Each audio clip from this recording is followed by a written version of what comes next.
సినిమాలు చేశాను. 'జై హింద్' ఒకటి, హ్మ్. 'తంగైక్కూరు తాలాట' అని మన ఒక తెలుగు అతనే ప్రొడ్యూసర్ దానికి, హ్మ్. అదొకటి. హ్మ్. హ్మ్. తర్వాత 'డాక్టర్ గారి అబ్బాయి' హ్మ్. 2, 3 సినిమాలు చేశాను. ఆయనతో ప్రయాణం అలా సాగుతూనే ఉంది ఇప్పటికి కూడా. హ్మ్. ఇప్పుడు 'సీతాపయనం' మొన్న ఒక ఇంటర్వ్యూలో వచ్చాను హ్మ్. మన హ్మ్. దీంట్లోనే. ఆ! చేయలేకపోయానే అని చాలా బాధపడ్డా. 'అర్జున్' గారి డైరెక్షన్‌లో, అందుట్లో ఇక్కడ మన ఆంధ్రాలో జరుగుతుంది, హైదరాబాద్‌లో హ్మ్.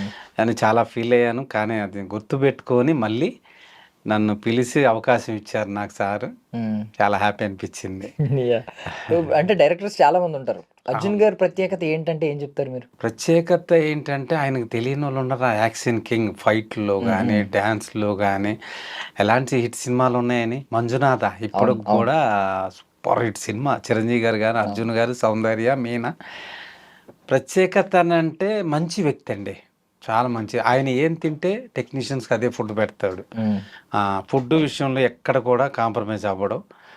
ప్రతి ఒక్క జూనియర్ ఆర్టిస్ట్ నుంచి సీనియర్ ఆర్టిస్టుల వరకు ప్రతి ఒక్కళ్ళకి అదే ఖర్చు గురించి వెనకాడడు. ఆయన ప్రొడ్యూసర్‌గా చేస్తే. హ్మ్. ఒకవేళ బయట సినిమాలకేమో చెప్పలేం గానీ, ఆయన ఓన్ సినిమా అయితే కంపల్సరీగా హ్మ్. ప్రతి ఒక్కళ్ళకి చూసుకుంటాడు. హ్మ్. ఆ విషయంలో ప్రత్యేకత అంటే అదే. అంటే ఇప్పుడు మీరు చాలా మంది ఆల్మోస్ట్ ఒక 250 సినిమాలు చేసుంటారు మీరు. ఎంతో చేశానండి. మంది అవును. డైరెక్టర్‌లను చూసారు. ఆ! అవునవును. అవును. ఇప్పుడు ఇంతమంది డైరెక్టర్‌లలో ఈయన డైరెక్షన్ కూడా చూసారు కాబట్టి ఇప్పుడు 'సీతాపైనంలో'.